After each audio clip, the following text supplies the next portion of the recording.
My name's Alicia Vincent. I'm the Vice President of Flagler Services for SMA Healthcare. So I am located up in Flagler County. I see a few familiar Flagler County faces here. So welcome to everybody. And we're going to go ahead and get started. It's my pleasure to introduce our presenter this morning for Emerging Mood Disorders and Mental Health Impact of COVID-19. And today we have Dr. Don Baracskay with us. Dr. Don is an SMA healthcare staff psychiatrist who was trained in the 1990s before adding master's degrees in business administration and computer information systems to his resume.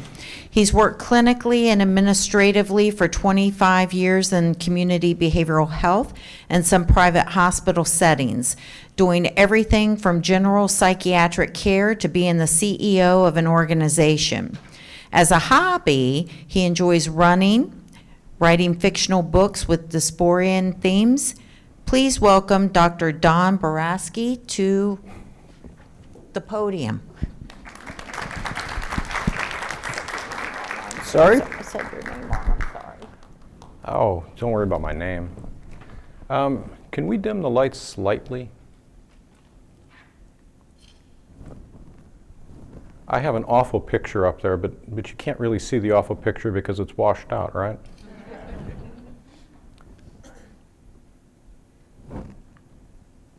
Maybe we can't dim them.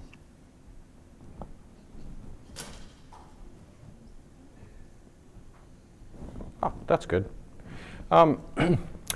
So welcome.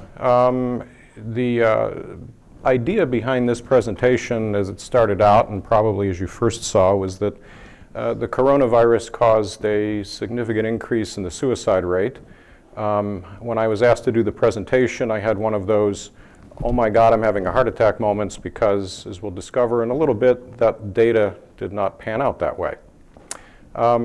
So what I'd like to do is sort of take a look at how the coronavirus has shaped our understanding of mental health for disaster kinds of things. Now, there's a truth that goes back to a Zen proverb, and that proverb is, when the students are ready, the teacher will appear. I don't know how many people have sat through presentations. We're going to be spending about an hour here. You get to the end of the time and you say, my God, that was the most boring thing imaginable, and I'm ready to go to sleep. And I don't want anybody to have that experience, so rather than us just sort of sitting here staring at the slides and having me ramble for an hour, if you got a question, feel free to ask. I do have some provocative sorts of ways of looking at things on these slides. The intention not to be to irritate anybody, but to make us think. Because there's an awful lot in the last year that we should be thinking about, and how we responded and how we should respond to things in the future. And some of the slides may have, from your individual perspective, some controversial ways of looking at things. But again, I'd like you to think about stuff so that we can ask ourselves, all right, we got through the last year. It wasn't the best of years. Personally, for me, it was a terrible year. I'm certain many of you had terrible aspects of the last year. But here we are, and we have to have learned from that. So let's figure out how we can learn from what happened. This podium thing, I'm not a real good person with heights, so when I stand on something and it squeaks and jiggles and does other things, so I'm going to stand down here if that's okay. I got my little microphone, I got my clicker thing, and I will probably walk back and forth. But again, if you have any questions, feel free to ask. So here's my awful picture. Here's the title slide. Excellent title slide, don't you think? Can you see that the coronavirus is in the background? So I'm trying to set the mood. Not that I'm thinking this is a great thing, but all right, here we go. So what are the purposes of our presentation, and what is it that we need to understand of what happened here? Well, I'm going to pose to you that the coronavirus has been a global disaster. And I think we need to look at it as a global disaster because there are other global disasters that have happened, and there's no reason we can't learn and see the commonalities of these things. But there are some things that are unique about it that we'll look at. Now we need to understand how mood, anxiety, and other kinds of conditions are worsened by global disasters, and then ask ourselves, what's the role that this played maybe in changing mental health and suicide and what have you. So why do I call the pandemic a global disaster? A global disaster is really kind of a terrible stress event that affects an awful lot of people, and it's not in one spot. For example, if you have a hurricane coming to Florida, those of us that live in Florida are going to say to ourselves, well, this is bad. We're going to run to the stores. We're going to grab everything we can from the stores. We're going to freak out for a few days because we don't like hurricanes. We don't like danger and things. But that just affects people in Florida. This has been a global phenomenon that's affected virtually everybody on the planet. So there's some other examples of things, and some of these are hypothetical things, but I will tell you they're not just science fiction. We all know that there are terrorist attacks and wars. We're familiar with that. You get down to environmental disasters, but technological disruption. Not trying to get too far on a tangent. It probably doesn't occur to anybody that if you have incredibly bad solar flares that occur, you can knock out the communications and a lot of the technology infrastructure of the planet. We could literally be without the internet, which would freak an awful lot of people out for a couple of weeks. So if that kind of thing were to happen, everybody would get anxious, everybody would panic. The things would be very bad for that short period of time. So common to all of these things is the fact that we have some huge thing that affects the entire planet, and that's what this virus has done. What happens in a global disaster? Again, you get panic. But worse than that, what else has happened in the last year? Well, we had a loss of trust and faith in a lot of our established systems. We like to look at government as something that will protect us. I can't tell you how many conversations I listened to in the last year in which everybody said, nobody's doing anything to help me. I mean, did anybody in here feel as if you were protected and had your back all the time? No, we were all very, very worried. What did we do? We fought over resources. Anybody remember how we fought over resources a year ago? Exactly. You know, I'm not trying to be graphic or disgusting here, but I like to drink milk. Obviously, as everybody in this room, I like to use toilet paper. It made no sense to me that there was no milk and toilet paper for a couple months. And as I jokingly said at the time, I don't believe people are sitting on the toilet drinking milk and using toilet paper all day. We hoarded things. So this is what happens in a panic. Everybody gets into, I need to protect myself mode, and we run and we do what we need to, but then that creates all kinds of things. That's that tribal fighting. We have groups of people that band together so that they can protect themselves against other people. In other words, what you have is a complete degeneration of your social fabric that holds people together. And you progress to worse things such as isolation and emergency declarations and other things. So we had a global disaster here. What happens in terms of phases of a global disaster? I don't think I have a laser on this. Do I have a laser on this? Oh, I can play Darth Vader. So I do have a line here. So we have this pre-disaster phase. We have the impact. And this is the amount of hysteria. And this is everybody under control. So we have a peak, and then things get much, much worse. And then it improves. So at what point, and again, this is a question for everybody, at what point did we have a warning? There's a good reason why the seats in most theaters and other places are most expensive up front, because you get the best experience. But you need to participate here. So what warnings did we have that we were going to have a big problem? Well, the news media started to tell us that the virus was advancing in other parts of the world, right? We all felt at the time, and I'm not trying to speak for everybody, I felt somewhat of like, okay, when's it going to come here? We heard about it happening in China. We knew that there was a problem. We had warning signs, but it was very difficult for us to respond to that because, again, these things happen very rapidly. So then we end up with the impact period of time, and everybody starts freaking out, and we start doing things.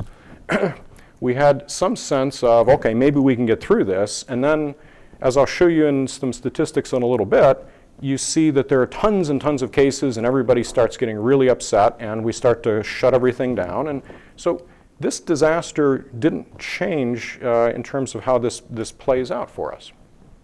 So again, there were warnings. We could see them, we just couldn't necessarily react to them. What are some of the heroic events, do you think, of this pandemic? Yeah. I mean, if you saw, and again, it's not just medical staff, but if you saw the whole thing with first responders, they've put their lives on the line trying to help you. So yes, there were some absolute heroes in terms of that. Any other heroic things that happened with this? Absolutely. Vaccine production has been a critical thing. If you take a look at just about any other kind of thing that's happened in history, the idea of producing a vaccine and within about 1 year getting over 100 million people vaccinated is a phenomenal kind of thing. That alone has saved us at this point, and it's the reason why just about all of us in this room are comfortable not wearing masks. So what phase do you think we're currently in?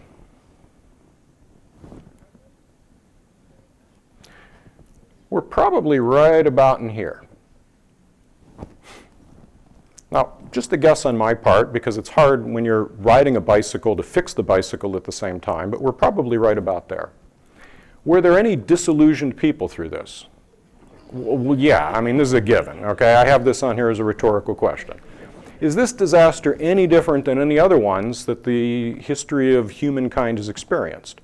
Well, there's some uniqueness parts to it, but by and large, it's proceeding exactly, as I said, the same as the other ones. So what are the impacts for us? So again, this has been a global disaster, and you know, if we look at it that way, and we imagine, as I said, it's the same as the other ones, what has been the one unique thing about this disaster relative to any others?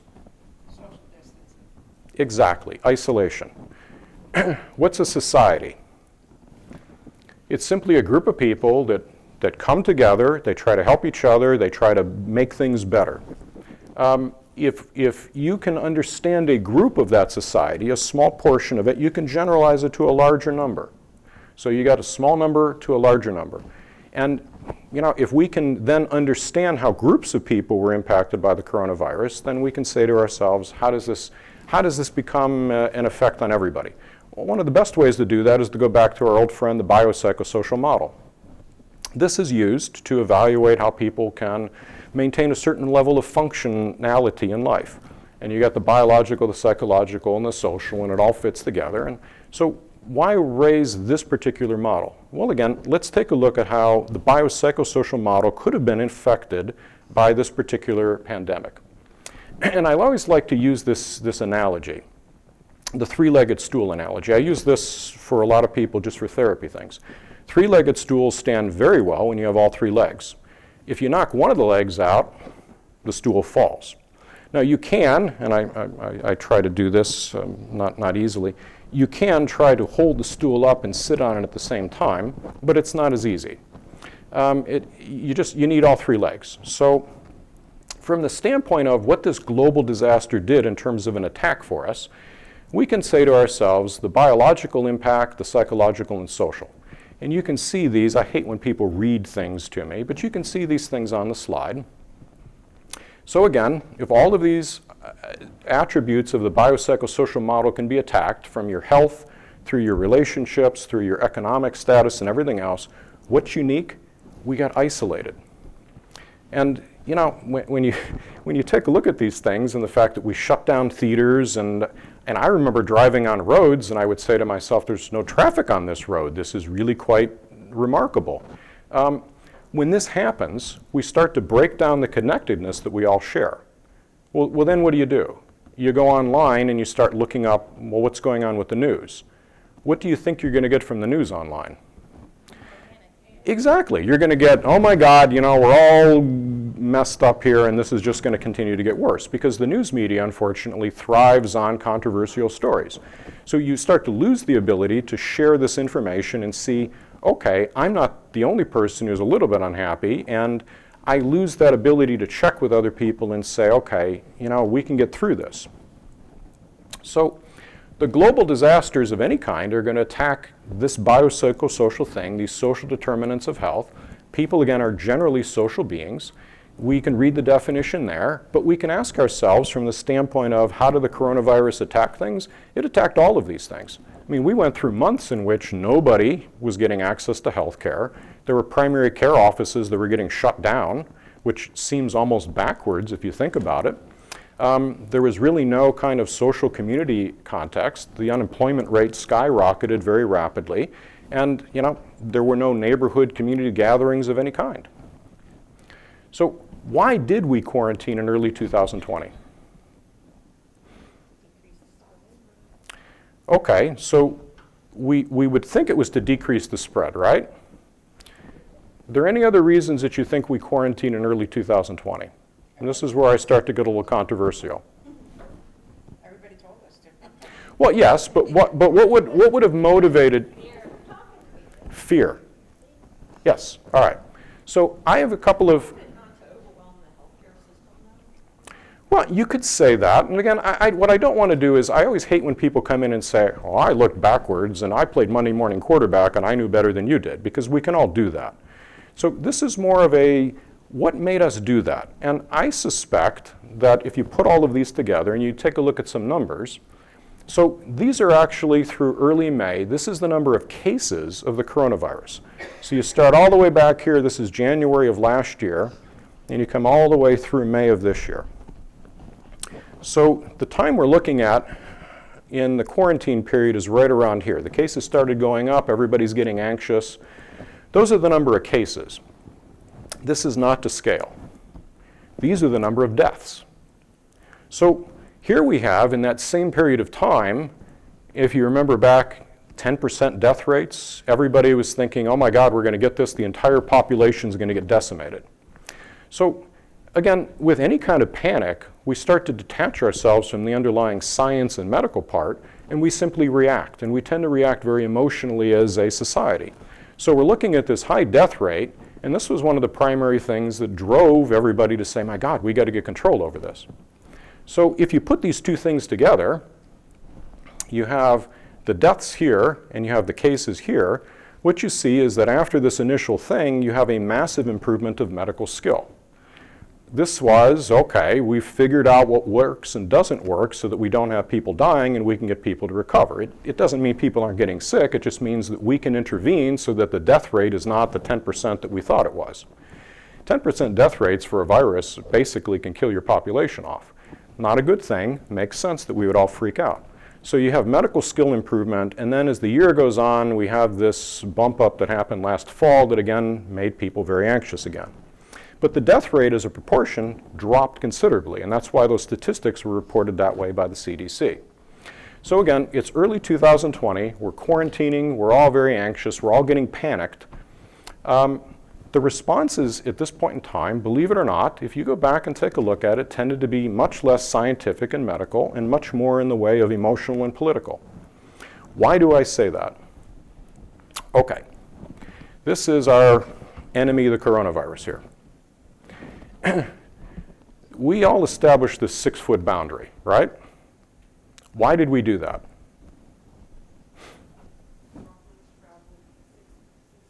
Sorry? So droplets travel 6 feet. Any other reason why we think the 6-foot boundary was established? Make people feel safe. To make people feel safe. Any other reasons?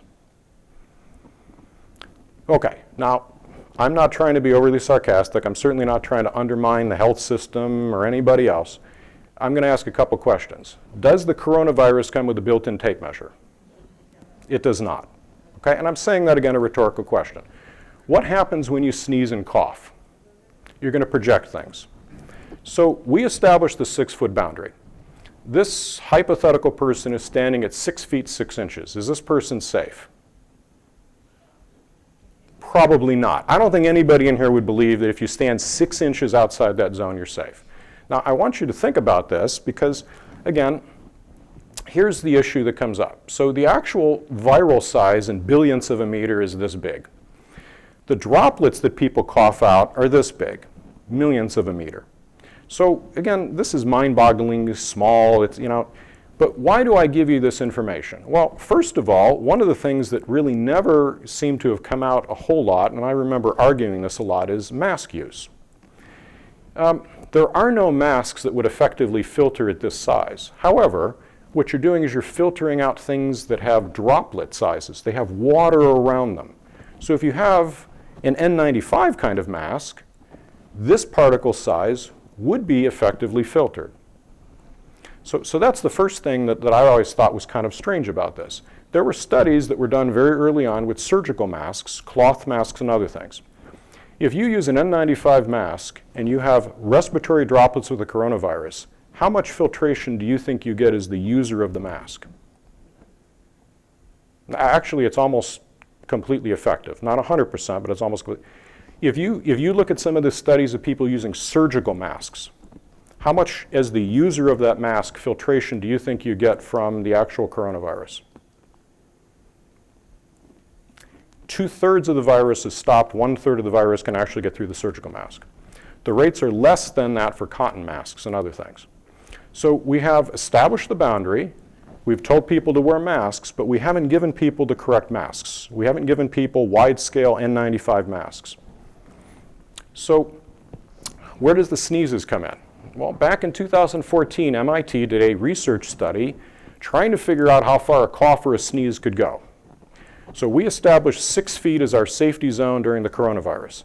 MIT measured different sizes of particles and determined that you can sneeze and that can go up to 200 feet. Now, it doesn't always go 200 feet, but the fact of the matter is there's nothing that blocks it at 6 feet. Nothing. As I said, it does not have a tape measure. So we're telling everybody stay 6 feet apart and use masks that don't necessarily work. Now, I get it. I'm not trying to play Monday morning quarterback. We were doing the best that we could. But with the tools that we had, what happens? Well, there's one other part to this thing that gets into the 6-foot distance, and I had people do this. I was standing waiting to get into a park and somebody was mad because I was within 6 feet. We have other things such as the wind. Well, the wind is not going to not push particles, it's going to blow these things. So you can't see it very well, but this boundary with the wind is going to get blown in a way that no longer is 6 feet 6 inches safe anymore. So with all of these variables going on, we again had a huge increase in the cases. We're telling everybody stay 6 feet apart. We're telling everybody to use masks, but the cases are going up. If I told all of you to go stand on your heads at home and everything in the world would be fine, and you discovered that it wasn't fine the next day, would you keep standing on your head? No. Now, again, we instituted some rules that you have to wear masks and do other things, so in some ways we're kind of forced to do this, but at some point you say to yourself, I'm doing this, but I'm not getting this. I'm not getting the answer that I want. I'm not getting the result that I want from that. What happens when you do things and you don't get the result that you want? You're going to get anxious, you're going to get more depressed, you're going to start questioning things. So the unfortunate thing is that as we were trying to go through this, doing the best we could, we weren't getting the results that we wanted and things kept getting worse. So again, it's a nice idea, but our expectations were not met. Telling people to stay 6 feet apart is simply not going to keep you safe enough. The idea did not result in the perceived safety that we desired. So when you're insecure and you're feeling unsafe, now we get into the emotional part of this thing. We have increases in negative emotions. We have that loss of connectedness. We have more panic. We have all of the attributes of the global disaster that I was talking about. And a lot of the roots come into the fact that we were hoping things would be better than they actually were with the efforts that we put in place. So what are the most common negative emotions that we have to deal with in terms of treatment? Anybody? Depression, anxiety, and there's a third one on the list. Sorry? Anger, exactly. Depression, anxiety, and anger. These are the 3 things that we as a healing profession face in terms of many of the patients, the clients, the however you want to refer to them, who come in.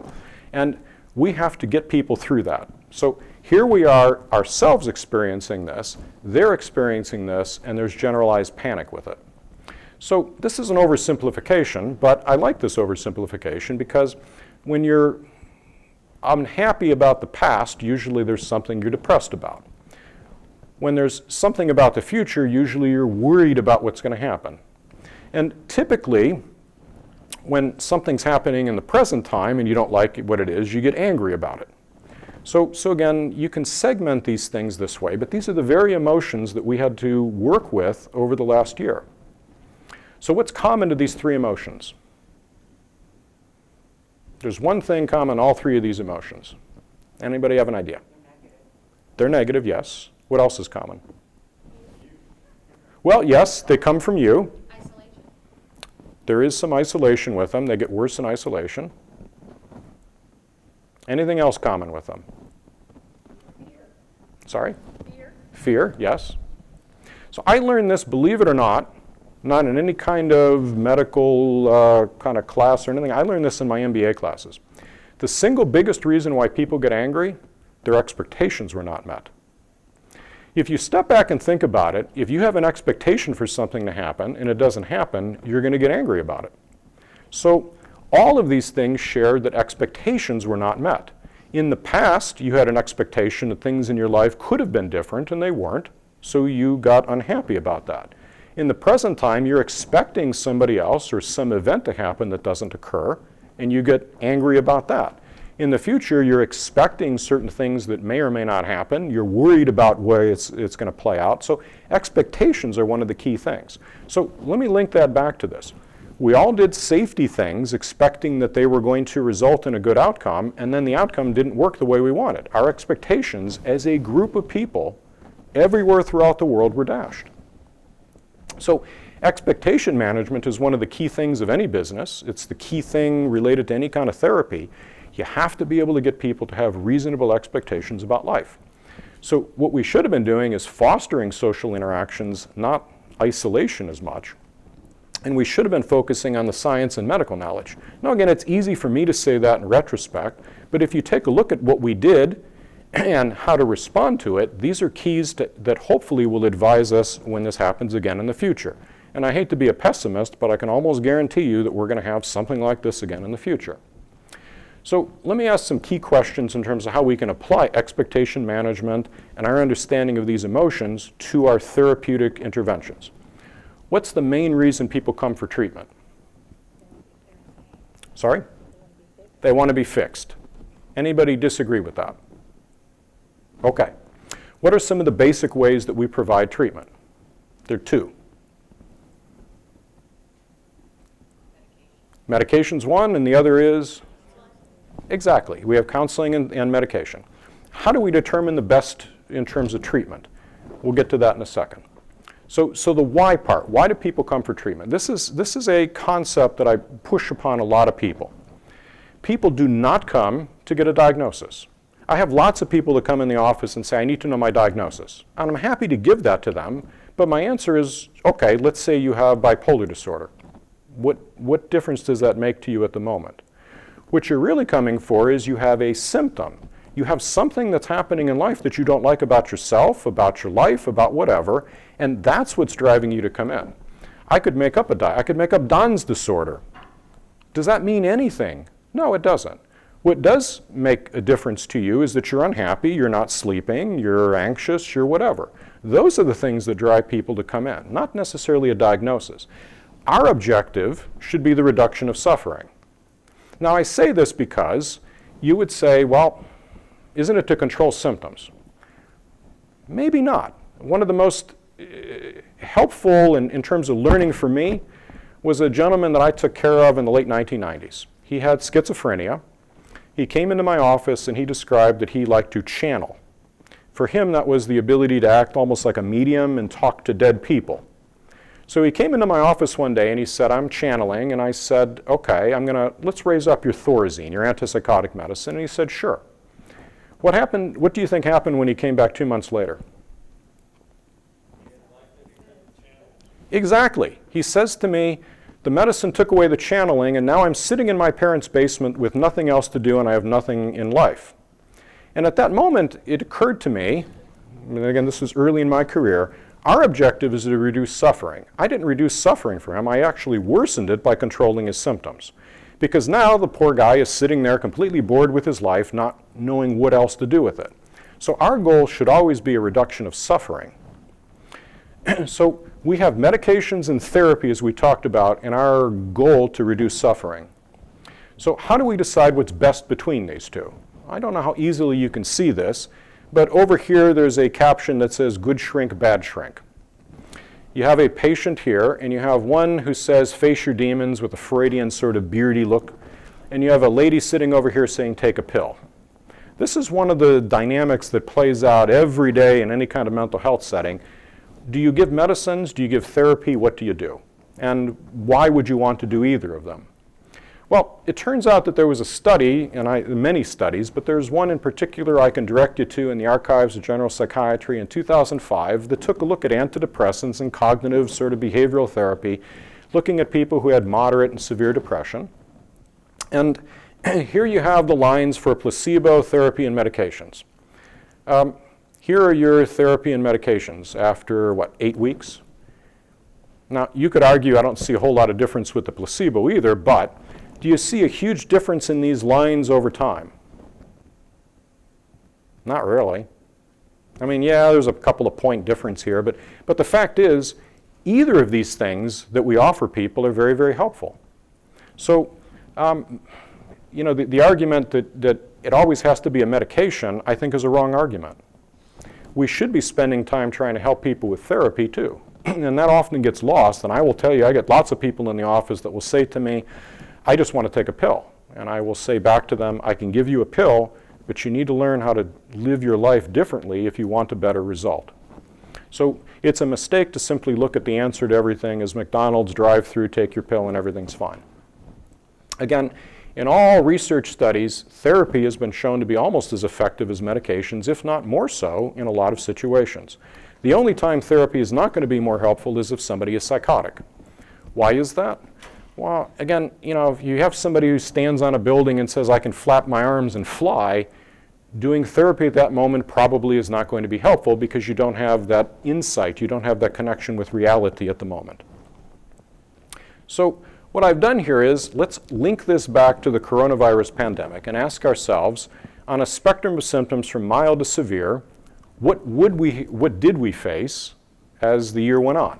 Well, on the mild side, you have things like adjustment symptoms, you have people who are overwhelmed by stress, the temporary strain, and then it progresses into perhaps longer lasting, more biochemical kinds of things. You could argue for milder symptoms, supportive sorts of things because a person's overwhelmed, therapy is better. I think that makes a lot of sense. I've not met too many people who can say I'm incredibly stressed out and I can give them a pill and then a month later they're happy. On the other hand, if they're incredibly stressed out and you say, let's talk through this, give you some life skills, do some other kinds of coping things, they can find a way through it. If it gets very severe, usually you start getting more into the medication range. So for symptoms that we could have looked at over the last year or just in general, you have depression. And again, if you line up these things without trying to bore all of you, you have adjustment, mild depression, you could even argue the persistent depressive disorder, dysthymia. And then over here you have harder to treat things, and you have your medications and you have your therapy. And again, you can imagine it along that kind of spectrum, realizing that, of course, you can mix these things. There isn't any fine line that says you can only use therapy or only use medications. But there were lots of people depressed in the last year. They were depressed the same way that people would have been depressed a couple of years ago before the coronavirus pandemic, but just with a different theme. And it doesn't change the way we would necessarily interact or try to help them. We can do the same thing with anxiety symptoms. You have generalized anxiety that can go from mild to severe, panic attacks the same way. You can use the same techniques in terms of counseling or medications or what have you. So none of this is all that shocking in terms of how we needed to respond to it. This particular slide has a lot of information on it. I think we do make the slides available to people if they want, right? Yes, I'm putting Alicia on the spot. I don't think you want me going through this. I've observed virtually every doctor, whoever does a presentation, sits there and says, Prozac affects serotonin, and then in a couple of minutes everybody's sleeping. What I've tried to do is line these things up in such a way you can see some broad categories of things. And you'll see sometimes C antidepressant group. For example, I will highlight this. Lots of people come in the office saying, I'm anxious, I need some Xanax or Valium or something else. Obviously, we don't prescribe a lot of those things. They tend to be addictive. They're not really good for long-term treatment. In fact, what do you think happens after you take a Valium, benzodiazepine kind of medicine for about 2 to 6 months? You get tolerant, you get dependent. Why do you think that happens? Which brain chemical do those medicines, that class of medicines, affect? GABA, exactly. Now, why does that make a big difference? Well, GABA is one of these interesting brain chemicals. When you start taking a medicine like Valium, initially it supplements the amount of GABA that your brain cells make. There's very compelling evidence that in time the brain cells get lazy and start making less and less GABA. So what ends up happening is, if you were to imagine sort of a graph, The GABA effect, when you start taking the medicine, goes up, and then it comes back down again so that you're almost exactly where you started before you started taking the medicine. This is one of the reasons why lots of people taking Ativan, Klonopin, and other things will come into the office saying, you know, I'm taking 3 milligrams a day now, I need 4 because I'm still anxious. It's because the brain got lazy. So those kinds of medicines that are down in this box are not the best. Believe it or not, most of the medicines that we try to prescribe for anxiety relief link back to the antidepressant categories, particularly these 3 boxes here. Not really as much these down here, but the serotonin norepinephrine, and the tricyclic antidepressants. And lots of times for mood stabilization, we use antipsychotics, particularly in this particular group. There's a lot of advertising, I'm certain all of you have seen, for Geodon, Abilify, Latuda, and the list goes on for taking medicines, trying to help people with mood stabilization with those kinds of medicines. So this is probably a good overview in terms of medicines. Again, not to bore all of you. If you want to look back at it, you can see that. So what are the principles of prescribing those medicines? I'm going to tell you it should be to prescribe as few as you can. I've seen people come in on 7, 8 medicines, often tired. I'll ask a question and the person will answer thusly. Yeah. You can see the delay. You can give people too much medicine. It's not a good thing. So you need to use the fewest number of medicines that you can. You want to target the more endearing, the more long-lasting severe symptoms, and you always want to consider therapy. And then I warn everybody, if there's an organic issue, perhaps somebody's had unfortunately a stroke or something else going on, it's very difficult to control those kinds of symptoms with any kind of medication. So again, if we go back to our understanding, our objective is to reduce suffering through understanding, and we take a look at how we're going to provide that. Sometimes under the best of conditions with medications and therapy, we can't do everything that a person needs.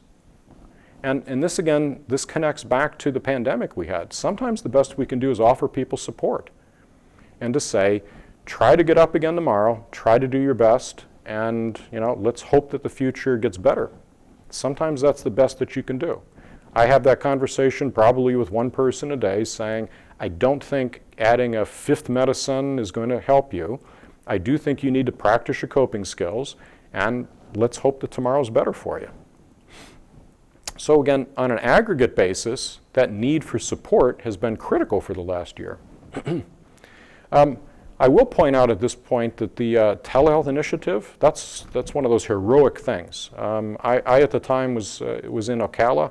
We were able to switch from in-office appointments to telehealth appointments in a 2-week period of time. Lots of providers did that. SMA was able to provide an awful lot of telehealth appointments too. That was an incredibly heroic event, if you step back and think about it, to just be able to snap your fingers and say, we're going to continue to try to help you, but it's going to have to be electronically at this point. So, again, what happens around here? What's lost in terms of these phases of disaster? When you hit the bottom here, you lose hope. Do you think we've started to recover that hope? I do too, and that's why, again, if we go to this slide, I don't think we're down here at the bottom anymore. I think we're starting to get to this point. And I think one of the biggest catalysts for that has been the coronavirus vaccine. How many people in here have been vaccinated? If you haven't been, seriously consider doing it. This is my plug on behalf of the CDC that does not pay me. But the coronavirus vaccine, I got sick. Alicia can tell you, I came into work on Monday, I got it on Saturday. I was out basically Sunday in bed saying, it feels like Joe Frazier beat me up.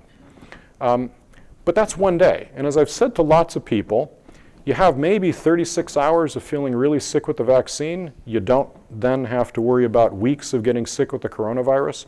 I don't have it on slides here. There have been lots of research studies with the coronavirus suggesting that up to 1/3 of people have some sort of lasting neurocognitive mental health issue that arises because of in a coronavirus infection. There's apparently a fair number, I don't have the exact percentage, the last I looked it was around 20%, that will have respiratory problems lasting for at least 2 or 3 months. That those things are horrible in comparison to you feel sick for about 36 hours with a vaccination. So that's my plug for the vaccination. The question, getting all the way back to the title of this presentation of suicide, you would think that if we all lost hope and that we're all at the depths of despair throughout last year, and I'm not trying to be dramatic in saying that, it was a terrible year, that the suicide rate would have gone up. But it didn't. It actually went down a little bit. And it's not clear at this point. There's a lot of speculation as to why the suicide rate did not go up. In fact, the CDC released numbers in late March that it decreased by 5.6% for a 2019 to 2020 comparison. So, you can sit here as I'm doing right now, scratch your head and say, okay, that's a good thing, but why did this good thing happen? I wish I could tell you that. The actual numbers decreased it was the second year of falling. So there are other variables that are related to suicide. And if you take a look at these variables, you discover that there's a lot of things that historically have been linked to the suicide rate in the US and maybe other places. Economic crises, social norms, the strength of the nuclear family, adoption of religion. There are lots of studies, I'm not pushing religion, there are lots of studies suggesting that as the willingness of the US population to engage in any kind of spirituality has decreased in time, that may be a factor. Drug use. One of the things that's often hidden, differences in reporting. I had this conversation, I don't know how many times. If you look throughout different counties, Florida or throughout the nation, you can see one county where the suicide rate is maybe 50% higher than another county. Does that mean that people in one county are less happy than another? No. Probably what's happening, and believe it or not, there's a lot of reporting of this in sort of pathology and other kinds of journals. You have a coroner or medical examiner in one county who calls things a little differently than another county. So you have some built-in biases that can sometimes skew these numbers too. Does that matter as much in terms of looking at the statistics for Florida, the United States? Probably less, but I'll show you a slide for global numbers in which it probably is a huge impact. And then news reports. So when do you think in the history of the last trackable period of time, let's call it 120 some years, that we had the highest suicide rate in this country? I have a Great Depression vote. Anybody want to vote for a different point in time? Sorry? Right after the September 11th attack. Okay. Any other votes? So right after the Vietnam War. All right. Any other period of time you think it was the highest? Right before the coronavirus. Okay. The winner, and the person I need to put on my tinfoil hat so you can't read my thoughts, is the Great Depression. If you go back in time, I don't know how easy this is to see, you have 1907 here, you had a high rate. I have no idea. I've tried to figure out why it would have gone down in the 19-teens. It goes down. You would think with World War I in effect, and again, going back to the variables, the global disaster I was talking about, that it would have stayed up during this time. I can't explain that. It then goes up so that at the beginning of the Great Depression, you have a very high suicide rate, as you had suggested, and then it comes down right after the war ends, more or less, and it stays down until the late 1990s, where it reaches a low point. And probably during this period of time, we can attribute that to education, we can attribute that to expansion of mental health services, to efforts that people had to support, and then it's been trending up for about the last 20 years. So suicide rates have varied dramatically, and a change from one year to another year often becomes very difficult to interpret the reasons behind that as much as we can say to ourselves, what are the variables? The other thing that I always find difficult is how many people in here have taken some sort of test for a class, a licensing, or whatever, that said which group of people has the highest suicide rate? I hate these test questions. I think you probably hate them too, because you can slice and dice the numbers, and I'm not trying to be funny, this is a serious thing. You can slice and dice these numbers however you want. You can look at attempts, you can look at completions, you can do it in terms of gender, you can do it in terms of and eventually you run into a question that somebody wrote that you can't possibly know the statistics behind because you can slice and dice numbers such ways. So in this particular example, published in 2019, those over the age of 75 who were males had the highest rate, but for females, the highest rate was 45 to 64. So again, you're not going to memorize these things, and I would hope that you not try to do that. The point is there are lots of ways of looking at the data that gets very, very confusing for us. You can even do it by state. And I found this, and again, this is not a sadistic fascination. I found this interesting in terms of numbers. This is serious stuff, again. This is mortality rate, suicide by state in 2019. So, you take a look at these, you find that the highest rate of mortality tends to be in this part of the country. Does that mean that the most unhappy people live in that part of the country? I can't explain that. So again, what we need to understand from these things is that you can take this data and you can do all kinds of different things with the data.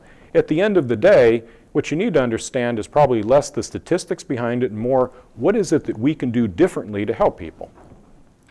So one of the most fascinating things was, and I remember this, everybody remember when Robin Williams, I had no idea. There's a report here saying that there was a 10% increase in the weeks after Robin Williams committed suicide of actual suicide rates. So if you remember back on one of the other slides, the news media was a huge factor in this. It's particularly true for adolescents in a lot of studies. When you see somebody in a school commit suicide, what do? You descend on the school with a whole bunch of counselors because you don't want copycat events to occur at that point. So we know that this aspect of socialization, and particularly with the news media, is also a very powerful influence. So again, if we were to revisit these rates and take a look at, these are the things here that can trigger, that can change whatever suicide rates. Let's look at them in terms of the global part. I have here, just for comparison so that we know the difference, I have here rates from different regions of the world. And you can see that these rates vary a lot. For example, the rates in Asia are less than those in Africa. Now, again, why are there such differences in these things? I think this gets back to some of the cultural, social ways that we catalog things. This is a map of the world in terms of suicide rates per 100,000. Again, you can see in areas, and the other study had data, this one does not, you can see huge differences in terms of regions of the world and the rates of suicide at them. What's the commonality behind all of these things? So we had some of the variables, some of them are socioeconomic, but as we've all read over and over again, lack of resources so that you don't have food, getting bullied, being anxious and lonely, and substance use are all things that tend to make the risk of suicide much greater. Having supports lowers the risk. So we know that, and we can apply that to the pandemic that happened. So it's not as simple for us to say that the rate should have gone up because people were unhappy. Suicide is multifactorial, and I'm going to make the same point on a later slide. There's going to be an analysis of the pandemic going on statistically for years. And I'm certain somebody's going to take a look at this and say, well, we do think that certain things happen, maybe not the suicide rate or whatever else, but there's going to be data coming out for years. The best that we can look at right now is what happened in terms of the suicide rate that we can see with this 5.6% decrease. I think probably one of the biggest issues that we faced, as we've talked about, is the social connectedness. If you have people separated, you're going to increase the risk. So in terms of protective factors, this one is going to continue to be an issue in terms of analyzing the coronavirus. I'm going to guess on one of the later slides, access to weapons may have been one of the things that helped. Because if you have all of your stores shut down and you're not doing trade shows and other things so that people can get weapons, it's harder for people to have them. So who knows to what extent the limited access to weapons and other kinds of means may have been a factor in reducing that. So if we take the suicide risk factors and we put them in from the CDC into these things, we can see here you have social isolation, the weapons, and all of the other things that we talked about, not trying to bore people. Let's say we categorize these things in terms of the impact that the coronavirus could have had. social isolation being a factor for both decreasing the protection, increasing your risk. Decreased risks, I didn't really try to watch the news that much, but the news was very focused on the coronavirus. They weren't necessarily focused on other things going on. So less media portrayal of suicides, could that have been helpful? Probably there was less bullying. I mean, you know, you can bully people on social media, but it tends to be a little less intense than in person. So I would assume that the isolation probably lessened some bullying. And then you have your limited access to weapons. So do these things, does this kind of analysis help us understand why the suicide rate dropped in the last year? I don't know. It is a shot in the dark, trying again to think through it. Anybody have any thoughts in terms of why it may have gone down related to this? I was thinking that because people were housed together, where before everybody was out doing their own thing, but because people had to be in the homes with each other, that you were able to see if somebody was going through a crisis a little easier, maybe talking a little more to each other than we normally would be. Did everybody hear that? I have to admit I hadn't thought of that before. That's an excellent idea. If you have people closer together, it gets into that you know, more homely, you're more of a nuclear family kind of thing, so that could well have really helped out. With this, people got back to having dinners together, and sitting Yes. down and talking, things that we weren't doing before because we just stopped doing it.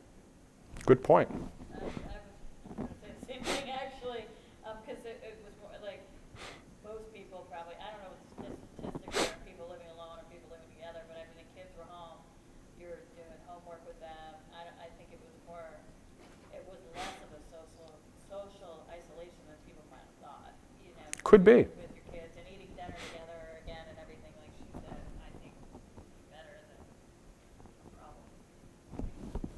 Limited access to alcohol and substances. Probably some people, because stores were closed, didn't have as much access to things and become intoxicated, and yeah. I was thinking that we have more access to technology than before, and we have all different kinds of ways that people can connect through online, that even though we were socially isolating, people were still able to connect. Yeah. People were outside, and we underestimate the value of nature. And I think a lot of people were outside in the fresh air, walking in parks. And I also noticed while we were doing that, that we're greeting one another in a way that I hadn't really noticed before. We pass strangers on the street, and hey, how are you today? The niceties that people in a hurry don't know. Did everybody hear that too? Yeah, so it could be, and again, this is probably something that we're going to uncover in time, it could be that somehow we united better even though we didn't realize it at the time. Yes, and I think that's probably one of the key things. If you don't have a community, you don't have people trying to work together, and if you don't have people working together, we're going to probably be fighting. I mean, you either try to work together or you end up fighting with each other. You had a... I think there was a hyper-awareness of mortality and that connectedness due to the mortalities. You know, that people were afraid of losing loved ones, and so they probably connected and were a little more aware of how the sadness and isolation were impacting them, and probably connected. That probably happened too, because I remember spending more time with family as everybody's describing, and I think that, again, that connectedness really helps us as people. All right, so the interesting thing is, again, slicing and dicing, and please don't think I'm saying this in a disrespectful way, there's been an awful lot of analysis asking what did change with suicide numbers. So again, the global numbers went down. However, Maryland and Connecticut in particular have published some studies demonstrating that there are changes that occurred in subpopulations of people. So if you take a look at the Maryland data and they compared a period of time from July of 2017 through July of 2020, and their reference period is pretty much when we were all on lockdown a year ago from March through early part of May. What they discovered was that the black suicide rate had doubled, and the white suicide rate had halved. Now, again, there's all kinds of speculations. I don't think I can definitively tell you that. The study itself goes into maybe it's this, maybe it's that. Again, these are numbers that are being reported. Connecticut used almost the same reference period a little bit later in there and discovered that their overall suicide rate went down by 20%. The non-white suicide rate went up by 62%. The white suicide rate had been the lowest in 6 years. Now, I offer this to you because I think that this is going to go on for at least a few more years of people, as I said, slicing and dicing statistics, trying to understand things. And it gets back to one of the earliest slides I had on there, which is normally with things you can take a group of people and you can say this group of people represents this group of people. But that's not always the case. Now, what is the case with this? Who knows? Because again, you're looking at a reference period of time during the worst of the social isolation and quarantine and everything else. Do those numbers continue for the rest of the year? No, they don't. So again, the slicing and dicing thing can be of help in terms of understanding what people need, but they aren't always necessarily the best in terms of understanding the impact or sometimes making generalizations. And I do think it would be a mistake to take this data from these two things and make a generalization from them. So that's my biggest caution from this. This again shows the Connecticut data in another format where you can take a look at the way they split things down, and I'm not going to bore you with that. So what are some of the state data conclusions? They're compelling statistics for a short period of time without a clear explanation. That's the best that we can go with. It's only limited to those, and it's limited only to that point in time. What variables account for this? Pretty much all the variables we were talking about, probably with the exception of the news reports. So what have we really learned from the coronavirus pandemic and the impact on suicide? I don't know. I wish I could tell you that. I'm the presenter. I should be able to tell you that. But what I can tell you is it doesn't look as if anything was all that different in general compared to any other point in time. Now, some of that's probably because it's pretty early in the process of analyzing data. I'm certain somebody's going to have some smoking sort of information they come up with that says, look, I have the answer to everything from the Hitchhiker's Guide to the Galaxy and so on.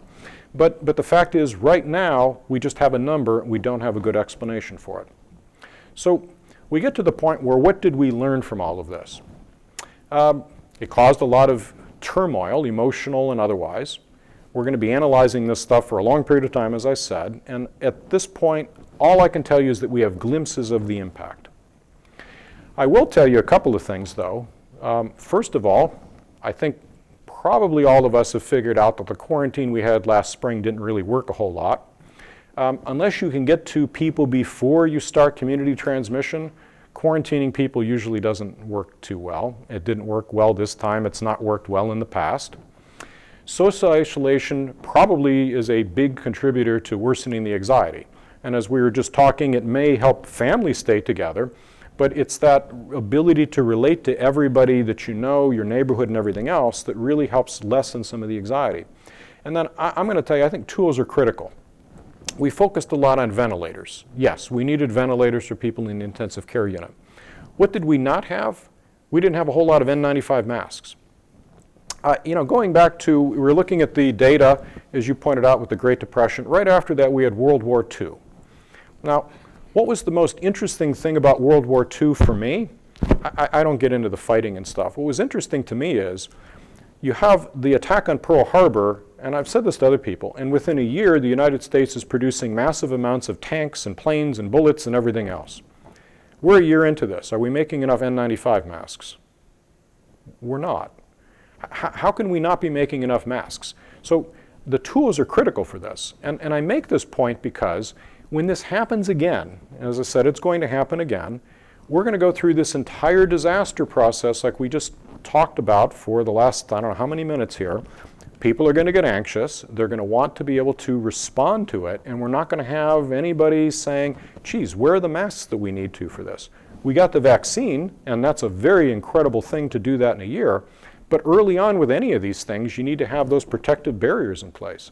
So we really need to be thinking about, in the future, saying to ourselves, how do we get these kinds of masks in place so that we're not just using cotton masks and other kinds of stuff? Again, be objective and scientific. I don't think we've been as objective and scientific as we could have been. As we talked about, vaccines, telehealth, very heroic, masks not necessarily so much. Again, society is a group of people working together. At this point, I would tell you that there's going to probably be a second wave to this. And I mean by that the emotional wave. There were some people I worked with in Ocala who had relatives who died. They were not able to go to funerals. They were not able to effectively mourn and have grief and other things. With the craziness of everybody running around trying to deal with it, a lot of those emotions probably haven't been fully dealt with. So I suspect that as we get to a point later in this year in which everybody is saying, okay, we don't need to worry about the masks, the virus is down to maybe a couple of cases a day here and there, we're going to have lots of people that are going to say, but I need to deal with these things that happened and I haven't dealt with those things. That's probably going to happen later this year, and that's something that I think all of us need to be aware of. So, I don't know how I did on time. Oh, not too bad. You were asking a lot of questions along the way. I hope this was helpful. But do you have any additional questions? Yeah. I thought your presentation was excellent. Thank you so much. Thank you. Other than preparing for more masks, the next wave may be a whole different kind of issue. It may not be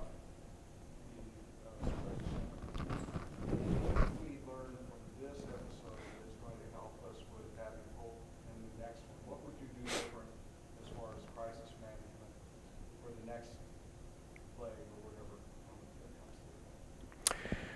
Did everybody hear the question? Okay. This is my own personal perspective on things. And I will tell you, even as it was happening a year ago, I was saying, I don't get this. In medical school, one of the most simple things that I learned was you need to maintain some consistency if you want your best patient outcome. What that basically means is if you go into a room on Monday and you say, I'm going to give you medicine A, and then you go in the room on Tuesday and say, I'm going to give you medicine B, and you flip-flop back and forth, you're probably not going to do well. One of the things that we managed to do very early on in this thing was flip-flop back and forth. Again, I made the case earlier, we had everybody quarantined, which freaked everybody out last spring, and then mysteriously after a month of doing this, we decided probably, economically in particular, that the treatment was worse than the disease, in a manner of speaking. We said, we're going to get rid of the quarantine. But when you flip-flop back and forth like that, what you do is you make people more anxious. They don't see the direction you're going. That, I think, is probably one of the biggest detriments to it. I think what we need to be doing is, and again, this gets back to disaster management, what happens when a hurricane comes toward Florida? We got a checklist of things, and everybody starts going through the checklist, and they start saying, okay, and I sat when I was in Lee County on a disaster management committee, and I can tell you that checklist includes things that you and I wouldn't normally think about. So I'm being a little tangential. I'm going to give you an interesting observation. I forget when it was, but there was a storm coming this way last year. I'm driving on the road, and I see a whole bunch of tree trucks going down the road. And I said to my family, they're lining up in preparedness because trees are going to come down, it's going to knock the power lines out, and once the power lines are out, everybody's going to be unhappy because they won't have their air conditioners and everything else. So where am I going with this? Your preparedness means you have a whole sequence of events that are set up so that you know when you have a disaster coming, you execute something like that. Do we have a biological disaster plan that's really cohesive in this country at this point? We don't. We have lots of individual areas, and I can tell you that same disaster management had a sort of a conversation to it. What is in your locality one of the most likely disasters, and one of them tends to be somebody's going down the road with a truck filled with some kind of toxic chemical, and how do you respond to it if the truck blows up and does other things? In much the same way, some kind of biological thing, but we don't really have a very cohesive way of handling this.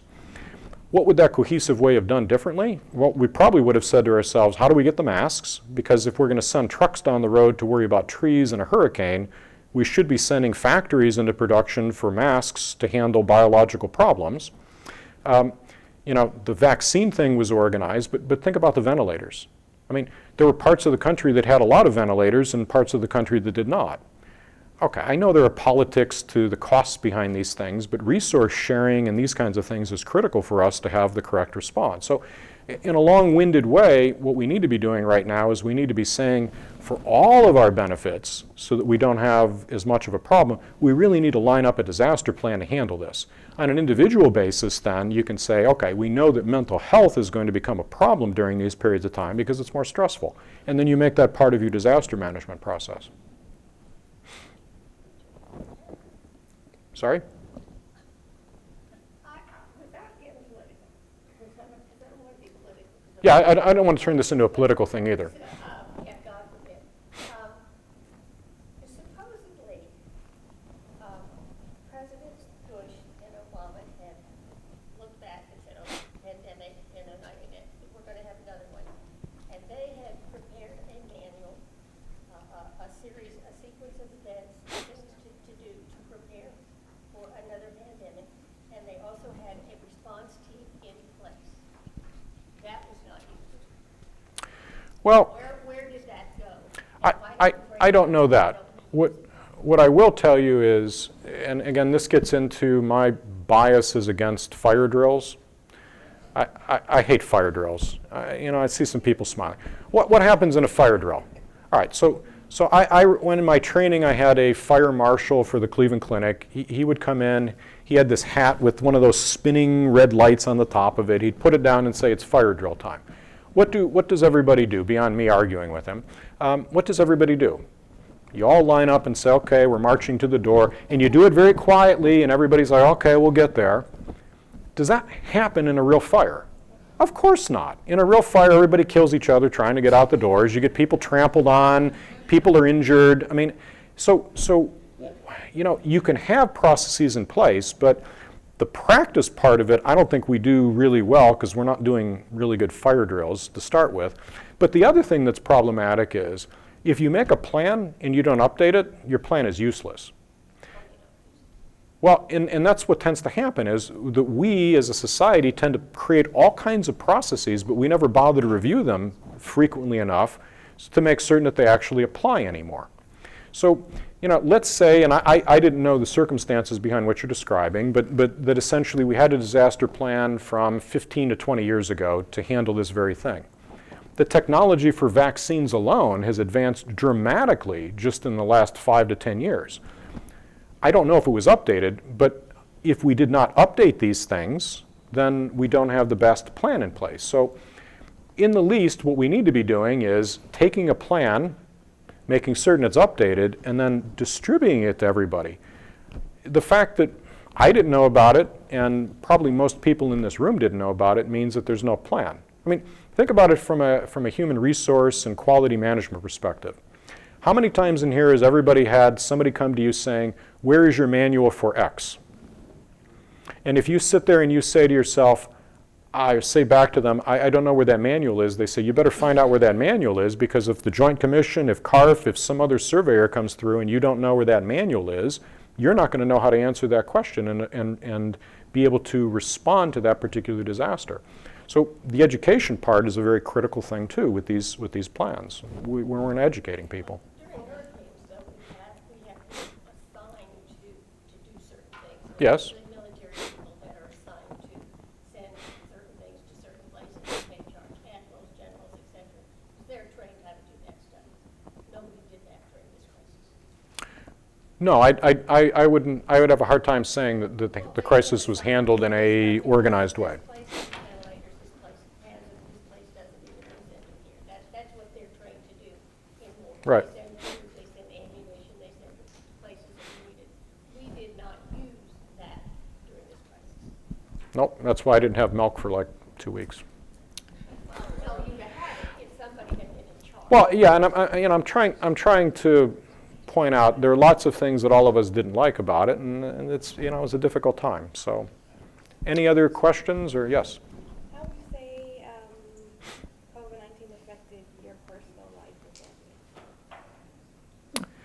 Yeah, the question is, how did it affect my personal life and family? That would be something that would take me a very long time. It was actually a very bad experience for me personally, and I don't necessarily want to get into that with everybody at this point. But it's a valid question I think all of us need to ask. Any other questions? Observations? Yes. So we were talking about how different populations seem to suffer more, some not so much. Just based on statistics, I think it would. So, like in my general practice, one of the things I noticed, I had some patients that drive. They use Zoom, they develop more community support.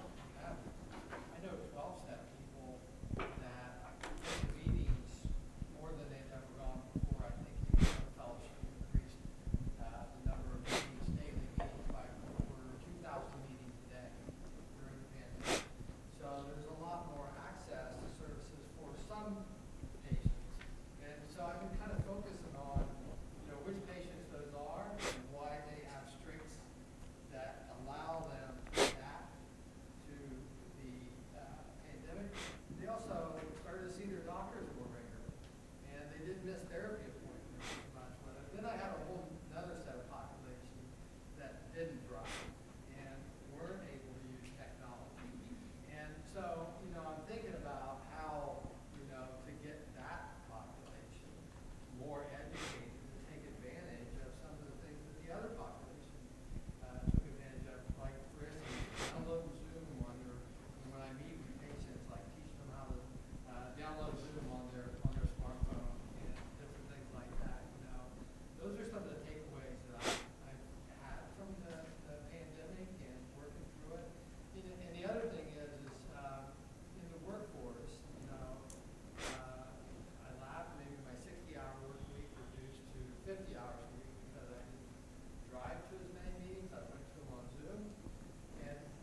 And perhaps, just maybe, my productivity went up, even though I was working less hours.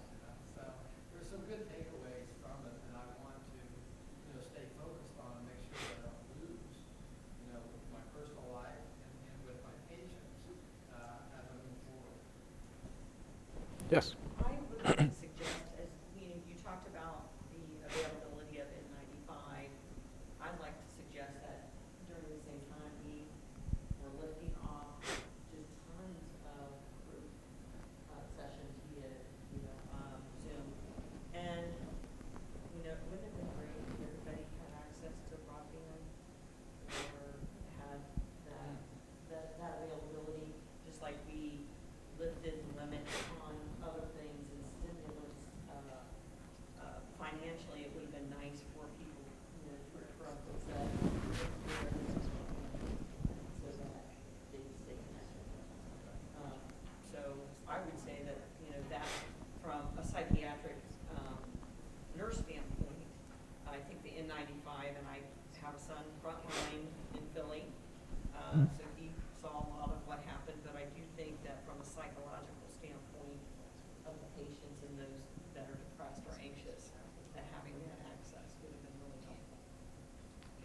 I think it's very likely that the technology part, this has been sort of one of those, the Pandora's box has been opened, even with insurance companies, and I don't see the box completely closing again. So I think that hopefully as we go forward, this will help. I'd also pose to you, if this pandemic had occurred like 20 years ago, well, a little bit more than 20 years ago, let's say 30 years ago, before we really had good internet capabilities, and the outcome probably would have been very different for these very reasons, because you wouldn't have had that infrastructure to rely upon. Any other thoughts, questions, observations? Well, I hope this was a useful period of time and that you don't leave saying, oh my God, there goes an hour of my life. I don't think they're going to say that. So thank you very much, Dr. Don, for this informative presentation. It was well received. Also, many of you have your not your survey, your evaluation form in front of you. If you do not have the evaluation form, if you'll put your hand up, I have a couple ladies that will be bringing them around. Complete your survey form, evaluation form. Just leave it on the table and we'll collect those.